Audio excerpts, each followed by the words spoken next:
I want to get to the Knicks, though, since you do cover them day to day.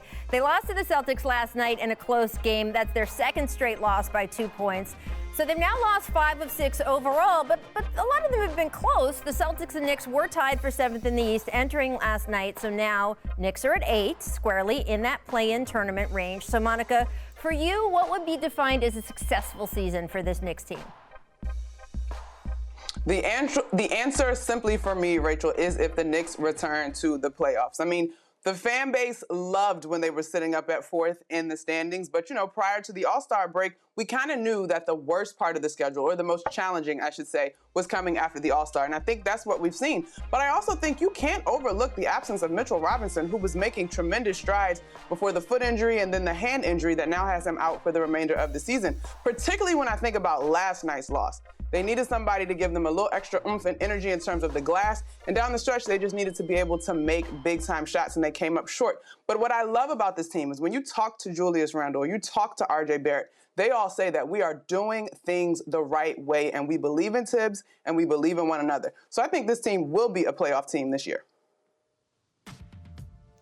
So this is a little bit unpopular, but what I think would be successful for them is if they touched the play-in tournament, but then ended up in the lottery and had a chance to get a top 4 pick. And I know that that's not what Knicks fans want to hear. And I know that's not what Tom Thibodeau is thinking. I know that's not what any of the players are thinking or the organization. But this team still needs more talent. And in this draft, being able to get in that top 4 would be huge for them. So I'd love to see playoff games back at the Garden, but I don't want to see a mediocre Knicks team. I want to see a great Knicks team. I don't think it's going to go that way, but I do think their schedule, as Monica said, is hard. They've still got to go out west, and we know that's a grind out there. So even holding on to the 7 or 8, where they'd have a chance to only need to win one game, get in the playoffs, would be an accomplishment for them now.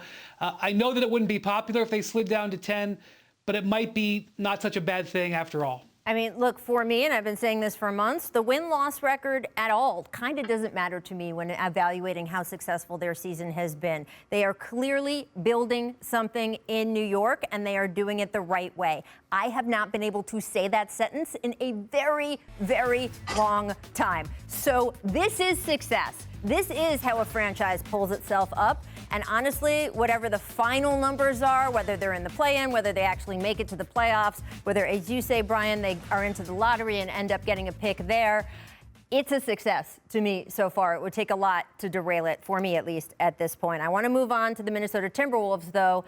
Not a successful season for them thus far. They allowed a season-high 141 points to the Pacers last night in a loss. After the game, rookie Anthony Edwards was asked how much of the defensive issues can be attributed to new head coach Chris Finch. Edwards very quick to keep the focus on the players on the floor. Take a listen here. To me, it never matters about, the coach's plan. And like I just said earlier, it's all about effort. Coach can't come on the floor. You know what I'm saying? He can't do it, but tell us what to do. We got to go out there and, you know what I'm saying, put it in the game. He can tell us be in the gaps, contest everything, no easy layups, contest every layups, contest all dunks, everything. But he just saying words. We got to go out there and do the. So, it's something, like I said, defense is effort. If you give effort, then you got great defense. Brian, it kind of reminds me of a couple days ago where some of the Warriors players, after they sent the Atlanta Hawks to the line 45 times, they got the question, doesn't Steve Kerr keep you guys, tell you guys not to foul? He's like, yeah, he says it before the game, at halftime, after the game. Anthony Edwards kind of saying the same thing there, right? Yeah, so I like Anthony Edwards a lot. I also like the personality he brings to the league. I think he's going to be a guy that we're going to love to watch play and hear from for years to come. But I think he might have been talking to himself there, because he's frankly one of the worst defensive players in the league. And he ranks dead last in defensive RPM amongst all small forwards, 98 out of 98. There's 506 players who've been in the NBA this year. He ranks 500th in RPM on defense.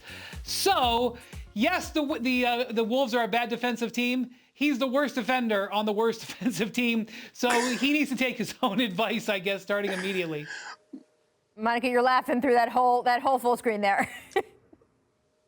I mean, the numbers definitely speak to it. And Anthony Edwards, in my mind, will forever be remembered as 7 points and a poster dunk. But I remember he only had 7 points. But I think the one thing I do like about this, Rachel, is we've heard various retired NBA players talk about how pivotal and crucial a guy's first few years in the league can be depending on the organization in which he lands, right? And so, yes, the Timberwolves are struggling, both in terms of their team record, in terms of all the statistics, but you still have a rookie here who at least still is showing, or speaking at least, putting fight out there verbally and acknowledging, we're not about to start making excuses. 100% agree with you though, Wendy. You got to look in the mirror first on all those defensive comments, sir. How much of defense is effort, Monica? When you're out there playing, is it 100%? What percentage would you put it at? Effort for me on defense is like 80% because it's a want to. It's taking pride in it. And we saw it last weekend in the NCAA tournament, both at the men's and women's level. Defense can really change games. And now the NBA level, we're dealing with elite offensive members. But I think when you have a team that has bought in and takes pride in what they do defensively, that's when you see that top tier defensive energy like like we've seen all season actually from the Jazz.